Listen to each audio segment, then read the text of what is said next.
안녕하세요. 켈리의 작은 도서관에 오신 것을 환영합니다. 오늘은 김설아 작가의 거울 세계를 소개해 드리겠습니다. 형 장우와 동생 바우는 어릴 때 부모를 잃고 백두산 기슭에서 서로 의지하며 살아갑니다. 이 이야기는 신화적 설정 속에서 형제의 관계, 책임, 희생, 그리고 현실과 설화의 경계가 뒤섞인 세계를 묘사합니다. 따뜻함과 아릿함이 동시에 남는 결말을 통해 작가는 우리가 가장 가까운 사람일수록 종종 제대로 바라보지 못한다는 사실, 그리고 관계가 성장하려면 결국 자신의 그림자를 먼저 응시해야 한다는 메시지를 전합니다. 김설아 작가의 거울 세계, 낭독 시작하겠습니다.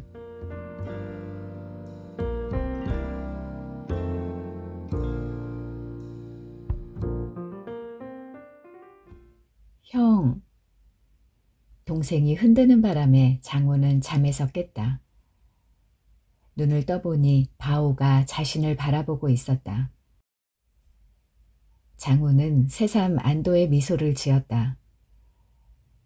몇 달 전까지만 해도 바우의 얼굴은 말이 아니었는데 이제 흰 얼굴이 제법 둥그러졌다. 장우는 이부자리에서 일어나 동생에게 물었다. 왜? 벌써 날이 밝았네. 창호지를 바른 여닫이 문에 햇빛이 비쳐들었다. 모처럼 달게 잔 장우가 눈을 비비고는 기지개를 켜는데 바오가 말했다. 형, 오늘 천지에 가지 않을래? 목이 말라 머리맡에 자리끼로 놓아둔 물을 한 모금 마시던 장우는 캑하고 사레가 들렸다. 기침을 해서 겨우 숨을 돌린 장우가 말했다.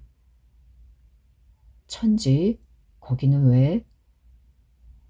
바오는 기다렸다는 듯이 방문을 활짝 열며 외쳤다. 저것 좀 봐. 산의 눈도 거의 다 녹았어. 이제 진짜 봄이야. 그러니까 가자, 응? 장우는 물을 마시며 변명거리를 생각했다. 나무로 된 사발을 내려놓으며 장우가 말했다. 바오야, 응? 천지는 위험한 곳이야. 하지만 바오는 입을 빗쭉 내밀며 말했다. 안개가 없는 날에만 보인다면서 가보고 싶은데.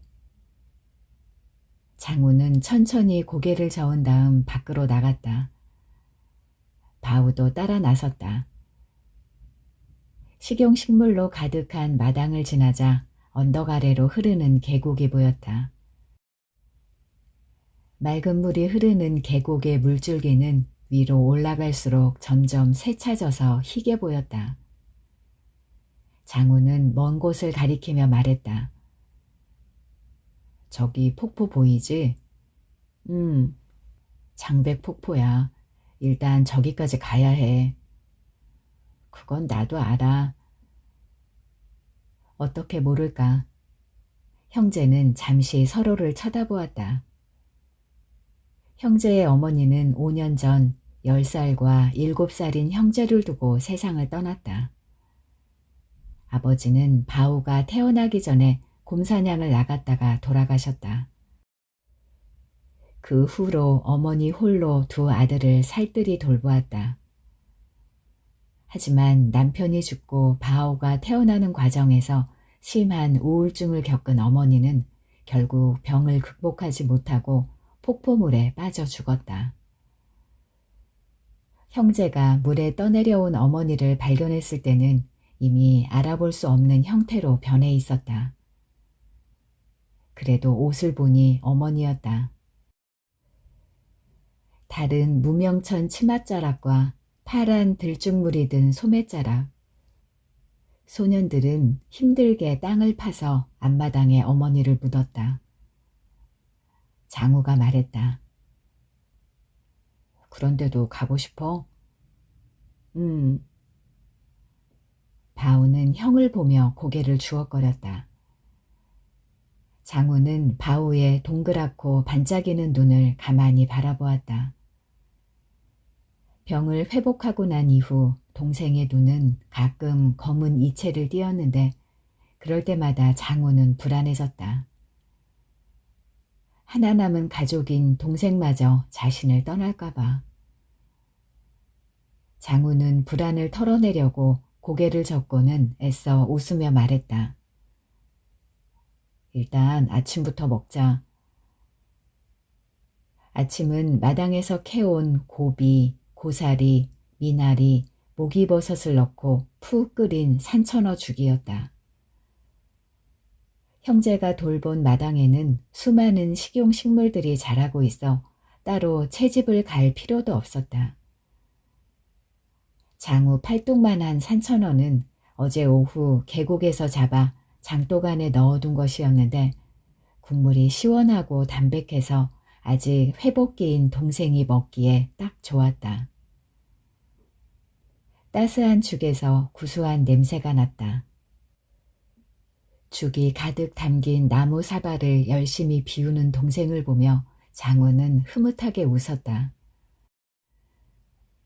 소녀는 이따 산으로 가서 노루를 잡을 구덩이 한 정도 더 파고 가시오가피와 홍경천도 캐와야겠다고 생각했다. 홍경천을 캐려면 높이 올라가야 하는데 장백 폭포를 기어 올라 승사하를 지나 달문까지 가야 많을 터였다. 아침을 잘 먹어두어야겠다고 생각한 소녀는 얼른 그릇을 비웠다.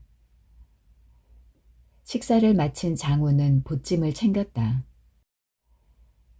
먹을 것은 여름에 많이 따서 가을 볕에 말린 월귤 열매로만 챙겼다. 보자기 안에는 땅을 팔 때 쓸 자루가 달린 날부치와 약용 식물을 담아올 무명천이 들어있었다. 도구는 아버지가 쓰던 것이었고 무명천은 어머니가 배틀로 만든 것이라 소중하게 쓰고 있었다. 이것들이 망가지면 마을까지 가야 했다. 장우가 집을 나서자 바우가 따라왔다. 형, 나도 가면 안 돼? 장우는 고개를 저었다. 넌 좀 더 쉬어야 해. 한숨 자. 방금 일어났는데. 장우는 동생의 무명조끼를 여며주며 말했다.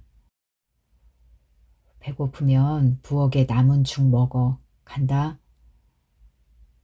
동생은 뭐라고 더 말하고 싶은 것 같았지만 마당에 애꿎은 돌만 집신으로 툭 차더니 안으로 들어갔다. 몇 달 전만 해도 자리 보전만 해도 다행이라고 생각했는데 건강히 걸어다니는 모습을 보니 꿈만 같았다. 동생이 들어가는 것을 보고 나서야 장우는 길을 떠났다. 뒷산에 올라 아버지가 하던 대로 노루나 사슴이 빠질 만한 구덩이 함정을 판 장우는 무명옷이 온통 땀으로 흠뻑 젖자 구덩이에서 나왔다. 깊이가 아직 허리까지밖에 되지 않았다. 일단은 나뭇잎과 가지로 위장해 보았지만 동물들이 속더라도 잡아둘 수 있을 성 싶지 않았다. 장우는 천천히 걸어다니며 다리도 풀 겸 가시오가피 나무를 찾았다. 꽃이 피기 시작한 야생 가시오가피는 뿌리부터 줄기, 열매, 꽃까지 버릴 것이 하나도 없는 약재였다. 어머니께서 살아생전에 하시던 대로 가시오가피를 모아다 두어서 다행이었다. 어머니의 병은 일종의 정신병이었다. 어머니는 물만 보면 검은 것이 지나간다며 소스라치게 웃거나 눈물을 흘리고는 했다. 물속에 검은 것이 있다고, 검은 것이 꿈틀거린다며 자기 그림자를 보고 헛소리를 했다. 그럴 때마다 어머니의 눈은 세찬 비를 맞고 있는 검은 돌처럼 이체를 띄었다. 정신병은 피를 타고 내려온다고 했다. 어머니는 돌아가시면서 장우에게 항상 가시오가피를 모아두라고 했다. 가시오가피는 불면증이나 예민해지는 감각을 달래는 데도 좋다고 했다. 가시오가피는 보이지 않았다. 장우는 보찜에서 무명천에 싼 말린 월귤 열매를 꺼내 한 줌 입에 털어넣었다. 새콤달콤하고 쫄깃한 맛에 입안에 침이 돌았다. 들쭉 열매는 보라색이고 단데 월귤 열매는 새콤달콤해서 장우의 입맛에 더 맞았다. 반면 어머니와 바우는 약간 씁쓸하고 달콤한 들쭉 열매를 좋아했다. 간식을 다 먹은 소녀는 끈적거리는 손을 씻기 위해 산을 내려와 계곡으로 갔다. 계곡으로 간 장우는 깜짝 놀랐다. 물가의 돌 위에 쪼그리고 앉아 물속을 들여다보는 소년이 있었는데 뒷모습이 낯익었다. 바우는 동생의 이름을 불렀다. 바우야. 동생은 고개를 들지 않았다. 대신 물에 빨려 들어갈 것처럼 더욱 몸을 앞으로 기울였다. 장우는 달려가며 외쳤다. 바우야. 장우는 가죽신이 물에 빠지고 온몸에 물이 튀는 것도 깨닫지 못하고 동생에게로 가서 작은 몸을 일으켰다. 바우가 형을 보았다. 눈이 마주치는 순간 장우는 얼어붙었다. 검고 커다란 눈동자 속에 샛노란 흑룡의 눈동자가 보였다. 흑룡이 자신을 노려보고 있었다. 장우는 단말마의 비명을 지르며 개울물에 주저앉았다. 천지에서 눈이 녹아내려온 물은 아주 차가워서 정신이 번쩍 들었다. 바우가 외쳤다. 형. 바우의 눈은 아침에 본 것처럼 둥글고 검었다. 그래, 잘못 본 거겠지. 장우는 비로소 안심하고 동생과 함께 초가집으로 돌아왔다. 마침 점심시간이기도 했다. 두 소녀는 아침에 먹었던 죽을 다시 데워 먹었다. 장우는 동생에게 더 많은 죽을 주고 작년에 말려둔 가시오가피를 넣어 끓인 차도 먹였다. 따뜻한 햇살을 받으며 마루에 앉아있던 바우는 졸린다고 했다. 장우는 동생의 낮잠 자리를 봐주고는 밖으로 나왔다. 어머니가 생전에 알려주시기를 홍경천은 허약해진 정신과 몸을 건강하게 하는데 좋다고 했다. 녹색 꽃 같은 모양새를 가진 그 약초는 높은 곳의 돌 틈에서만 자라 천지 물길이 시작되는 달문 근처까지 가야 발견할 수 있었다.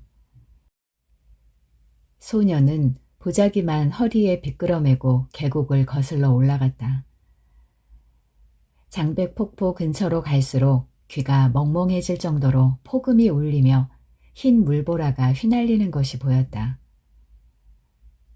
꼭 백룡이 날아가는 것 같다고 어머니가 그러셨지. 맑은 날에는 무지개가 뜨기도 했다. 폭포에 다가간 소녀는 깊은 물을 보고 침을 한 번 꿀꺽 삼킨 다음에 가파른 절벽을 오르기 시작했다. 자주 오르내린 절벽이었지만 새삼 굵은 땀방울이 뚝뚝 떨어지고 다리가 후들거릴 정도로 힘들었다. 바우가 천지에 가기 위해서는 우선 이 절벽부터 올라야 할 것이었다. 장우도 동생을 얻고서는 도저히 오르는 게 불가능했다. 바우 스스로 올라야 할 것인데 체력이 회복되어도 몇 년 후에나 가능할 것이었다. 태중에 있을 때 어머니가 마음고생을 해서인지 바우는 날 때부터 몸이 작고 허약했다. 뼈대가 굵고 또래보다 키가 큰 장우와는 반대였다. 간신히 벼랑을 오르자 탁 트인 광경이 눈앞에 펼쳐졌다.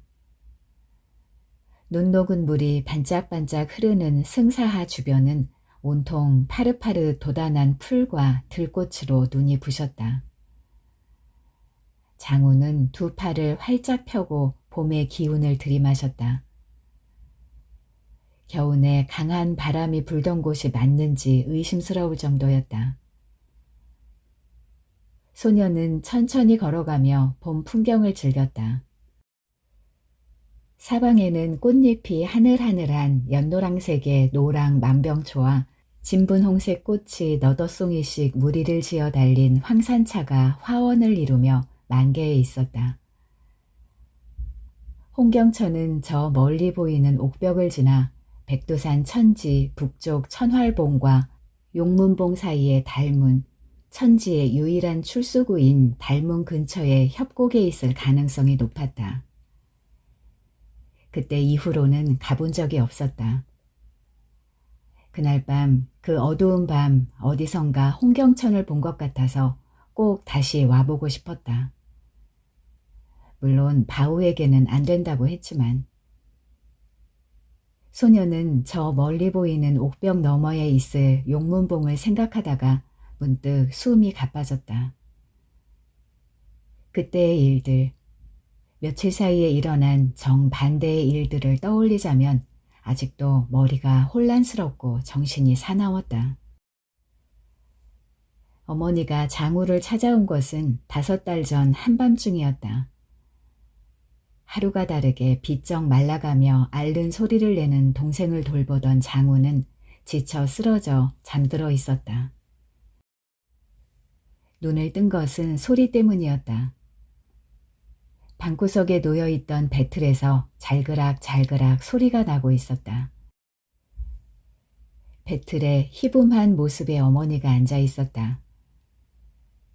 부티에 묶인 채로 허리 한번 펴지 못하고 무명천을 짜던 생전의 모습 그대로였다. 어머니는 문득 손을 멈추더니 배틀에서 일어났다. 어머니는 바우의 곁에 앉더니 머리를 쓰다듬었다. 어머니가 말했다. 네 병이 나으려면 백두산 천지 용궁에 가서 약을 얻어야 한단다. 그런데 나이도 어린 네가 어떻게 가겠노? 어머니의 눈에서 눈물이 반짝이며 떨어졌다. 장우가 외쳤다. 어머니, 제가 갈게요. 어머니는 장우를 보았다. 한없이 치근한 눈길이었다. 그래, 우리 장우가 장하다. 깨어보니 꿈이었다. 장우는 밖으로 나가 하늘을 쳐다보았다. 아직 어두운 하늘은 맑았고 차가운 한겨울 공기에 정신이 번쩍 들었다. 채비를 마친 장우는 날이 밝자 천지를 향해 떠났다. 얼어붙은 개울을 지나고 폭음이 울리는 장백 폭포를 지나 가파른 절벽을 올라 승사하를 걸었다. 얼어붙은 승사하는 미끄러웠다. 탁 트인 사방에서 몸을 날려버릴 것 같은 바람이 불었고 곰 털옷을 아무리 여며보아도 온몸에 얼음이 가시처럼 날아와 박히는 것 같았다. 장우는 넘어지지 않게 조심하며 길고 긴 승사하를 따라 걸어 옥벽을 지나 달문 입구에 이르렀다. 달문 입구는 온통 얼어붙어 있어 앞으로 나아갈 수 없었다. 소녀는 하는 수 없이 용문봉으로 가는 절벽을 올랐다. 하지만 절벽을 오르다가 길이 막혔다. 장우는 무릎을 꿇고 하늘에게 기도했다. 감았던 눈을 뜨니 하늘에서 하얀 학 한 쌍이 날아오고 있었다. 학은 주둥이에 희고 짧은 막대기처럼 보이는 것을 물고 있었다. 장우의 곁에 내린 학들은 막대기 끝을 바위에 놓고 부리로 쪼더니 날아다녔다. 눈 깜짝할 사이 희고 빛나는 다리가 만들어졌다. 다리를 건너니 천지 가장자리였다. 사방은 온통 눈으로 덮인 눈세계였다. 천지는 은으로 테두리를 두른 거대하고 둥근 거울 같았다. 장우는 용궁 입구가 어디인지 몰라 천지를 따라 걷다가 눈 속에서 팔딱이는 붉은 잉어를 발견했다. 측은히 여긴 장우가 물속에 넣어주자 잉어는 순식간에 사라져버렸다. 그와 동시에 천지 안으로 들어가는 돌 층계가 나타났다. 돌 층계는 물속 깊은 곳으로 나 있었다. 놀란 장우가 눈을 비벼보았지만 계단은 여전히 존재했다. 장우는 돌 층계를 밟고 천지로 들어갔다. 물이 굉장히 차가워서 온몸이 얼어붙는 것 같았지만 숨을 꾹 참았다. 계단을 한참 내려간 다음에 도저히 참지 못하고 숨을 내뱉었는데 지상처럼 숨이 쉬어졌다. 놀라운 일이었다. 주변에는 고기들이 유유히 헤엄칠 정도로 깊은 물속에 들어왔는데도 말이다. 천지 안에는 수정으로 지은 궁궐이 있었다. 궁궐에는 큰 대문이 있었고 대문 양쪽에는 난원형의 단단한 잎을 가진 푸르고 키가 큰 용뇌나무가 서 있었다. 용뇌나무는 용이 승천하며 뇌가 떨어진 자리에 자라는 나무로 그 나무의 향기로 용이 지상의 인간과 소통한다고 알려졌다. 용검을 든 무사들이 나무 밑에서 보초로 서고 있었는데 머리에는 뿔이 나 있고 허리에는 날개가 달려 있었다. 장우는 무사들을 보며 더 갈지 망설였다. 자, 가요. 갑자기 소녀의 목소리가 들려왔다. 연분홍색 비단 옷을 입은 장우 또래의 소녀가 생글생글 웃고 있었다. 저 혹시...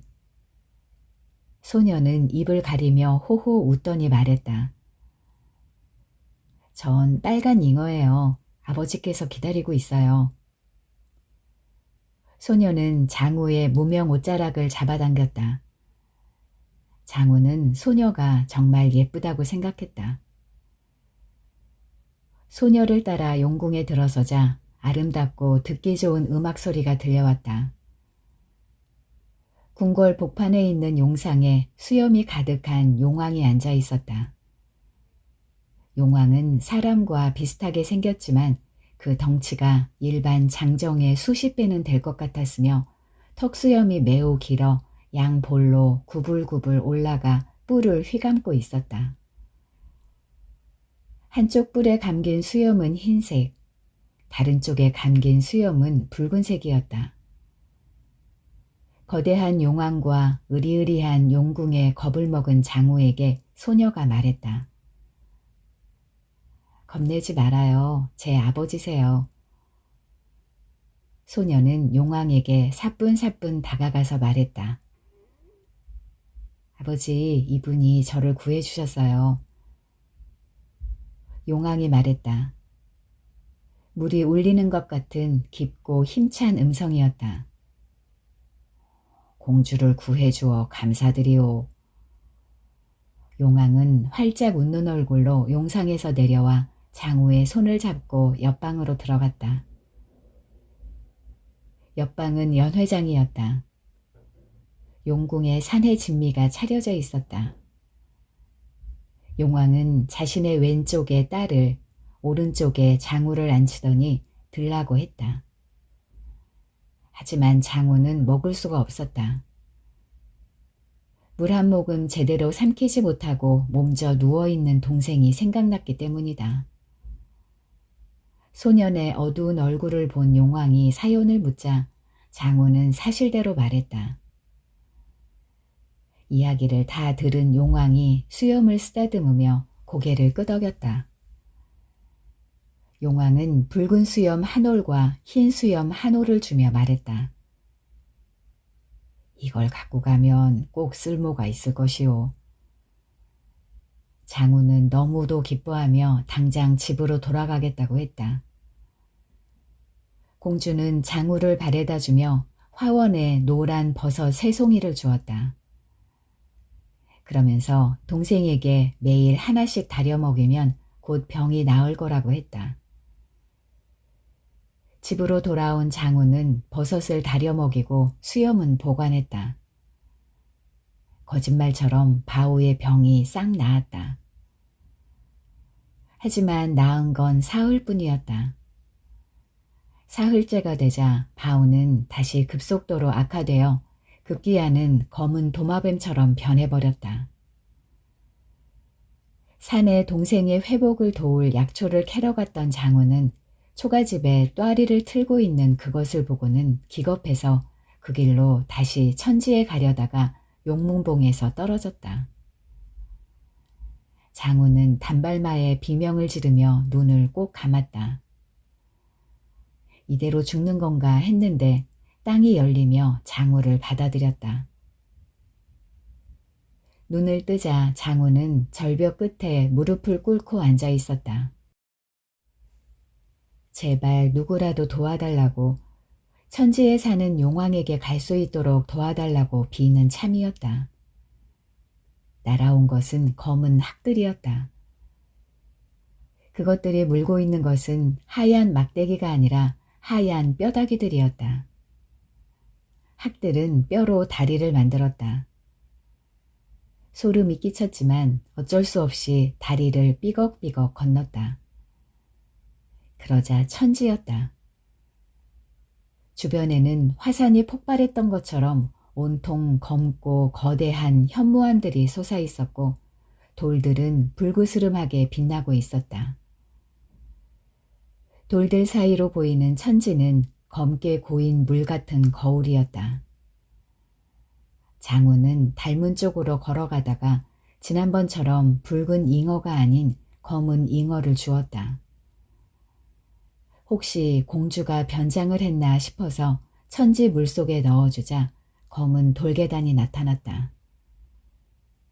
소녀는 물속으로 난 계단을 내려갔다. 물은 온천처럼 뜨거웠지만 꾹 참았다. 이윽고 하늘도 보이지 않게 되었고 주위에는 아무도 없었다. 천지 밑에는 하얀 뼈로 지은 무시무시한 궁궐이 있었다. 궁궐에는 큰 대문이 있었고 양쪽에는 시커멓게 말라 비틀어진 용뇌나무가 서 있었다. 이 용뇌나무는 인간과의 소통 따위는 진작에 포기한 것 같았다.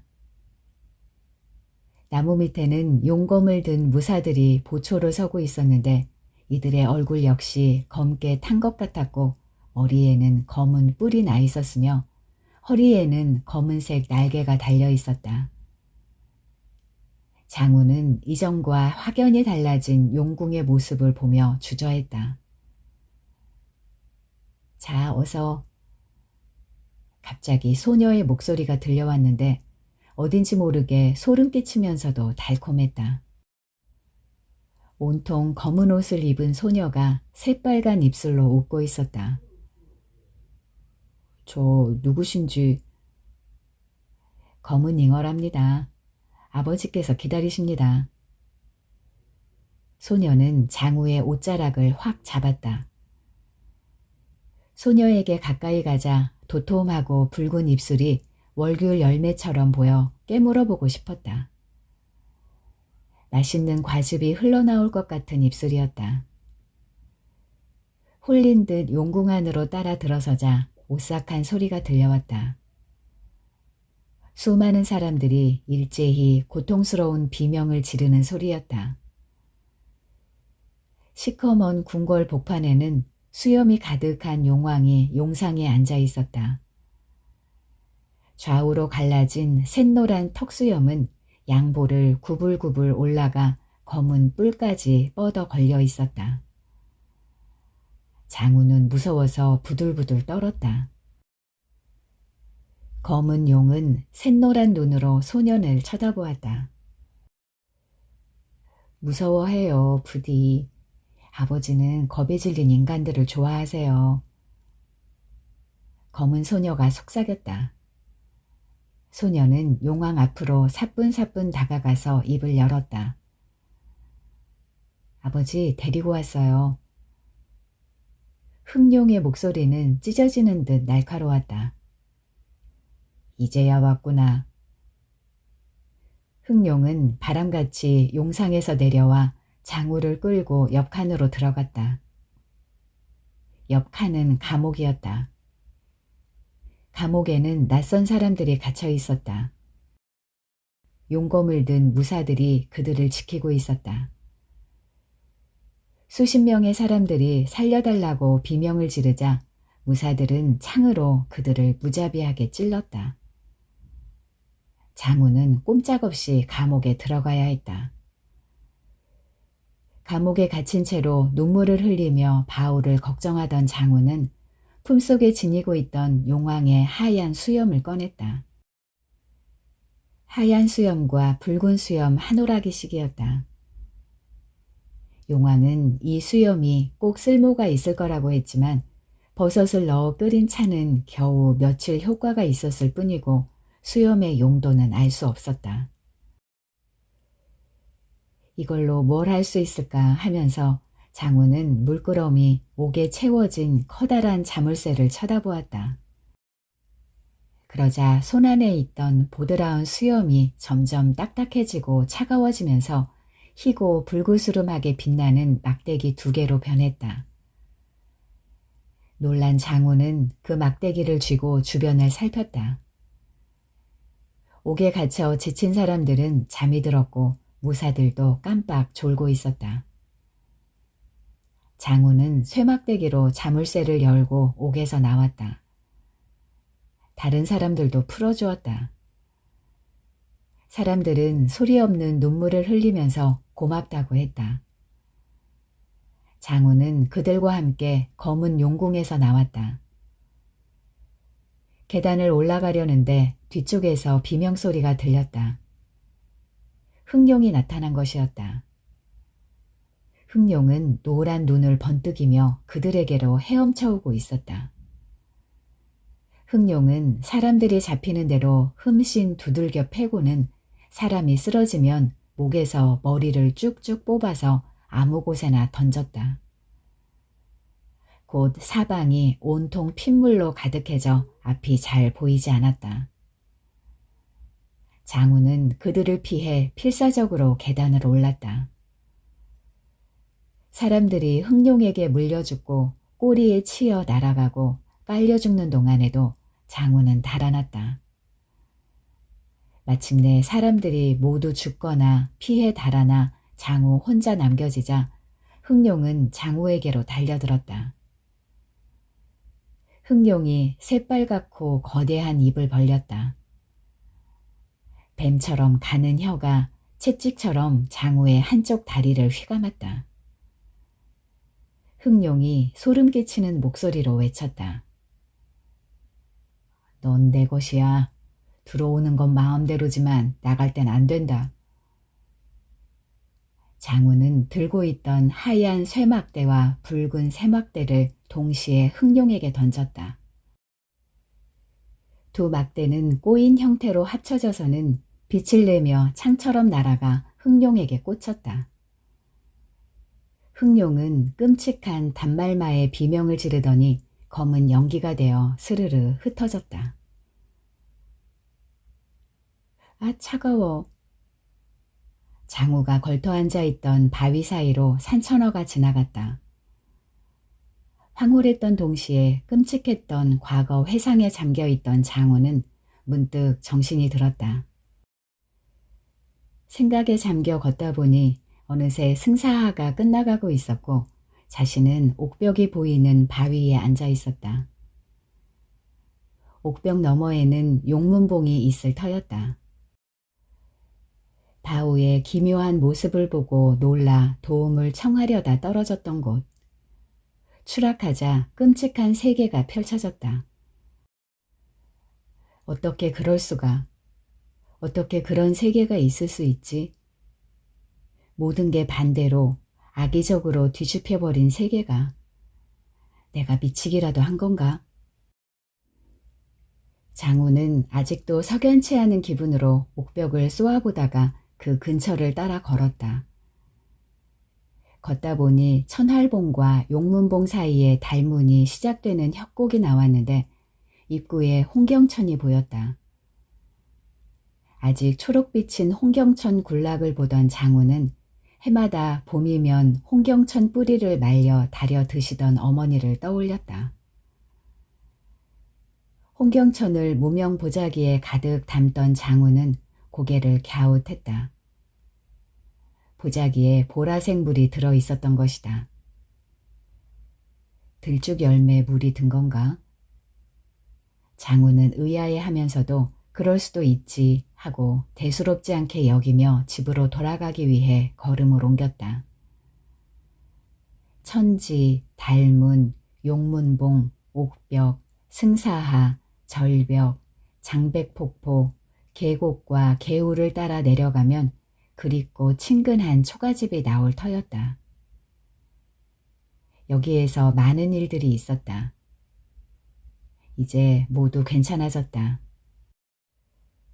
자신이 흥룡이 사는 세계에 떨어졌던 날, 용왕의 수염으로 만든 창을 던져 흥룡을 몰아냈던 날 집으로 돌아왔더니 바우도 언제 그랬냐는 듯 제 모습으로 돌아와 있었고 다시는 아프지 않았다.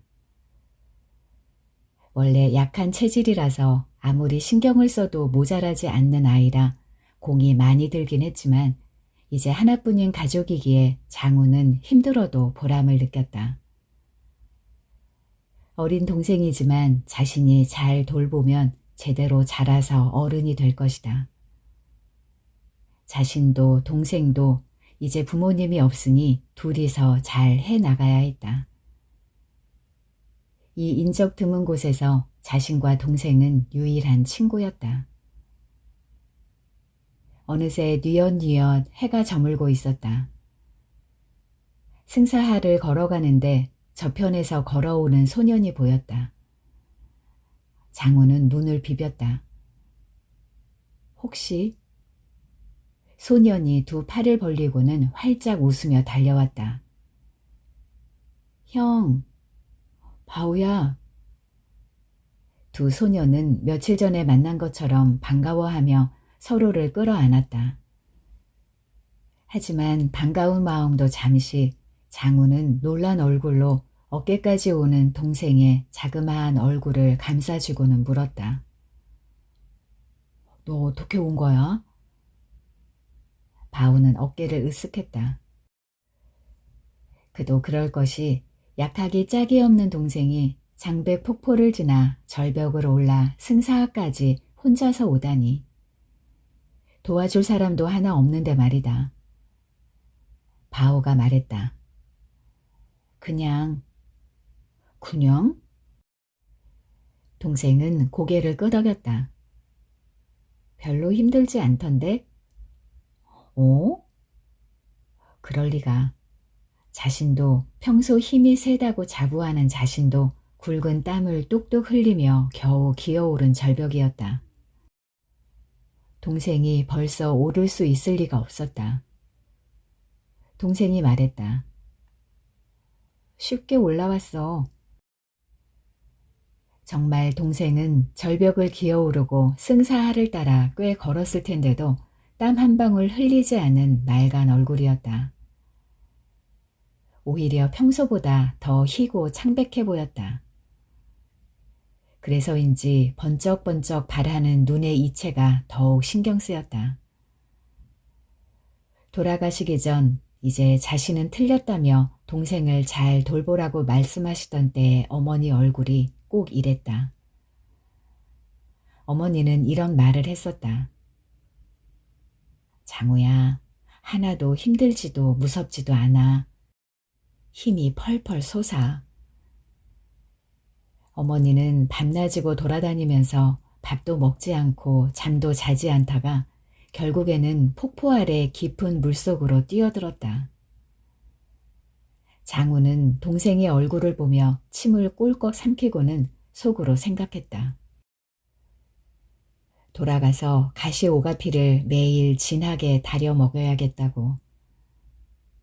어쩌면 좋아졌다 나빠졌다 할 뿐 평생 낫지 않는 병일지도 모른다고. 동생은 절벽 아래 아가리를 벌린 모든 게 뒤집히고 온통 검은 세계 안으로 언제든 들어가 버릴지도 모른다고. 동생은 가벼운 몸으로 날듯 절벽을 내려갔다. 장우는 돌을 단단히 붙든 채로 그 모습을 불안하게 지켜보았다. 금방 내려간 동생은 절벽 아래에 서서 두 손을 모아 뭐라고 외쳐댔다. 잔뜩 찌푸린 얼굴은 서글픔으로 가득했다. 뭐라고 하는 걸까? 조심하라는 건가? 아니면 고맙다는 건가? 알아들을 수가 없었다. 폭포의 폭음에 귀가 멍멍했다. 장우는 불안했다. 저대로 동생이 폭포로 뛰어드는 건 아닐까? 어머니처럼. 자꾸만 그런 생각이 들었다. 발밑에서 자잘한 부석이 흘러내렸다. 다리가 후들거리는데도 장우는 자꾸 깊은 폭포물을 쳐다보았다. 그러다 물속에서 일렁이는 검은 그림자를 보았다. 검은 그림자는 서서히 지는 석양빛을 받아 길게 늘어졌다. 바오에게서 나온 그 길고 검은 그림자는 꿈틀거리며 웃는 것 같았다. 노란 눈알을 번뜩이며 웃는 것 같았다. 그림자는 점점 길어지며 꿈틀꿈틀 생명을 얻더니 곧 자신에게로 달려들 것 같았다. 계속해서 돌아보며 절벽에서 발을 내딛던 장우는 결국 발을 헛디뎠다. 발밑은 낭떠러지였다. 소녀는 곧장 폭포 아래로 떨어졌다. 깊은 물, 아주 깊고 차가운 물이었다. 아래로 풍덩 깊숙이 떨어진 장우는 저 멀리 보이는 바우의 얼굴을 보았다. 바우는 웃고 있었다. 검은 눈을 빛내며 빨간 입이 찢어질 듯 꼭 흑룡처럼 웃고 있었다. 장우는 물속에서 비명을 질렀다. 입에서 거품이 뿜어져 나왔다. 장우는 의식이 점점 흐려지는 것을 느꼈다. 결국 나도 어머니처럼. 장우의 입에서 마지막 숨이 크고 둥글게 나왔다가 터졌다. 물에 빠진 형이 가라앉는 것을 본 바오는 바위에 털썩 주저앉았다. 형이 드디어 죽었다. 바오는 웃는 건지 우는 건지 모를 끄끄 이상한 소리를 냈다. 어머니가 돌아가신 후 형과 바오는 서로 역할을 나눠서 할 수 있는 것을 했다. 마당을 돌보는 것은 바오의 역할, 산에 가서 구덩이 함정을 파고 채집을 해오는 것은 형의 역할이었다. 요리는 둘이서 함께 준비해서 꼭 같이 먹었다. 5년간 잘 해왔다. 형이 나간 사이 부엌에서 미치광이 풀을 발견한 게 6달 전이었다. 보라색 꽃이 달린 푸르스름한 독초를 발견한 바우는 기겁해서 그것을 던졌다. 어머니가 항상 조심하라고 흔히 보이지만 절대 먹으면 안 된다고 하던 독초 중에 하나였다. 커다란 곰도 미치게 하는 이 풀은 사람이 조금이라도 먹으면 큰일 나는 식물이었다. 그런데 형은 어쩌자고 이걸 먹고 있는 건가? 괜찮은 건가? 형에게 몇 번이나 물어보려고 했지만 워낙 집에 있지 않는 통에 물어볼 새가 없었다. 아직 죽을 정도로 독이 퍼진 것 같은 모양은 아니었지만 형은 아무리 봐도 정상이 아니었다. 가만히 있지 못하고 종일 돌아다니고 잠도 제대로 자지 않는 것 같았다. 아무리 버리고 숨겨도 어디서 또 미치광이 풀을 구해다 조금씩 먹었다. 도대체 그걸 왜 먹는 건가? 뭔가 착각하고 있나? 형의 머리가 좀 이상해진 건가? 바우는 형과 싸우더라도 먹는 걸 말려야겠다고, 절대 먹지 않겠다는 다짐을 받아내야겠다고 결심했다. 대화의 결과는 처참했다. 미친 듯 날뛰던 형에게 흠씨 두들겨 맞은 바우는 며칠 알아 누웠다. 바우를 때리고 도망치듯 사라진 형은 밤낮으로 어디를 싸돌아다니는지 보이지도 않았다. 얻어맞아 온몸에 멍이 든 몸으로 어찌어찌 밥을 해먹으면서 지내는데 형이 자꾸 걱정이 되었다. 며칠 뒤 독버섯을 가져와 먹이려고 하는가 하면 자신을 검은 도마뱀이라고 부르면서 목을 조르는 통에 잠에서 깨기 전까지는. 그날 이후로 생명의 위협을 느낀 바우는 살아야겠다고 생각했다. 형이 새벽같이 어디론가 나가면 바우는 그 뒤를 쫓았다. 형은 산으로 계곡으로 승사하와 달문, 어떤 날은 천지까지 비가 오나 바람이 부나 눈이 오나 미친 듯이 돌아다녔다. 용왕이니 흑룡이니 꿈같은 이야기를 중얼거리면서. 돌아가시기 직전 어머니의 모습과 꼭 닮은 모양새였다. 소녀는 힘이 닿는 데까지 쫓아다녔다. 처음에는 너무 힘들어 땀이 비 오듯 흘렀고 제정신이 아닌 것 같은 형이 무섭고 슬퍼 눈물도 쉴 새 없이 흘렀지만 익숙해지는 동안 자연스레 몸도 회복되었다. 제대로 먹지도 자지도 않고 매일 쏘다니던 장우는 태어난 골격이 워낙 실했으나 점점 쇠약해졌다. 반면 약체인 바우는 끼니를 잘 챙겨 먹고 산을 오르내리자 저도 모르게 건강해졌다. 오늘 아침에는 모처럼 형이 늦게까지 자고 있었고 밥도 잘 먹어서 모든 걸 털어놓고 대화를 하고자 했다. 이치광이 풀은 제발 그만 먹으라고. 형은 아직도 스스로가 건강하며 바우가 자신이 돌봐야 할 존재라고 믿는 것 같았다. 미친 건 형인가 자신인가. 낮에 바위 사이를 흘러가는 계곡물을 보며 바우는 중얼거렸다. 이 외딴 곳에 남은 것은 형과 자신밖에 없으니 누가 옳다고 알려줄 사람이 없었다. 어머니는 돌아가시기 전에 부쩍 물에 뭔가가 있다고 했다. 뭔가 검은 것이 있다고. 기다랗고 검은 것이 따라다닌다고. 바우는 자기 눈에도 그게 보이면 자신이 미친 거라고 생각하기로 했다. 하지만 아무리 들여다보아도 계곡물은 맑기만 했다. 투명할 정도로 맑고 찬 물 아래 희고 작은 산천어 치어들이 헤엄치는 것만 보였다. 아무래도 미친 건 형 같았다. 형하고 대화를 해봐야 했다.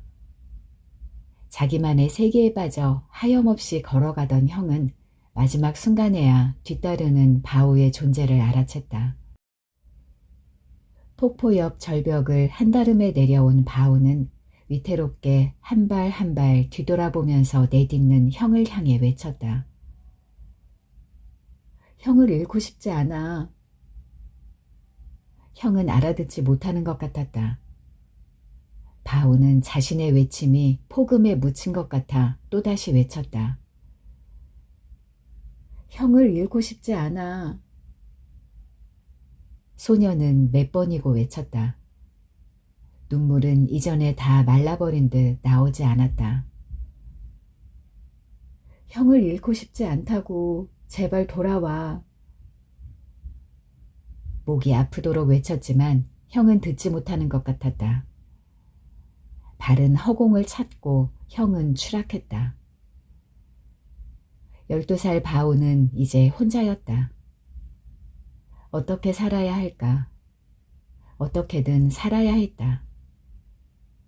형이 하던 대로 구덩이 함정을 파고 약초를 캐고 물고기를 잡아서. 형은 미쳐있는 와중에도 매일 그 일들을 했다. 살아생전 어머니처럼. 어머니는 형제를 먹이고 입히기 위해 치맛자락이 닳도록 산천을 돌아다니고 허리가 굽도록 무명을 짰다.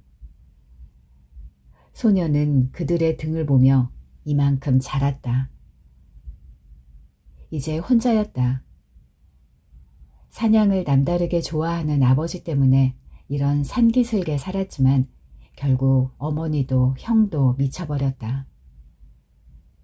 그들 가족은 너무 오래 다른 사람들과 떨어져 지냈다. 바오는 자신의 눈에도 물속에 있는 무언가가 보이기 전에 가까운 마을로 내려갈 생각이었다. 바오는 폭포 아래 바위에 앉아 깊디 깊은 물속을 들여다보았다. 폭음에 귀가 멀 것 같았다. 물속에서 뭔가가 희끄무레하게 떠오르는 것이 보였다. 형이었다. 형은 등을 보이고 떠 있었다. 물을 따라 내려오겠지. 바오는 일어나 계곡으로 내려갔다. 일단 형을 양지 바른 곳에 묻어야 했다. 어머니 곁에.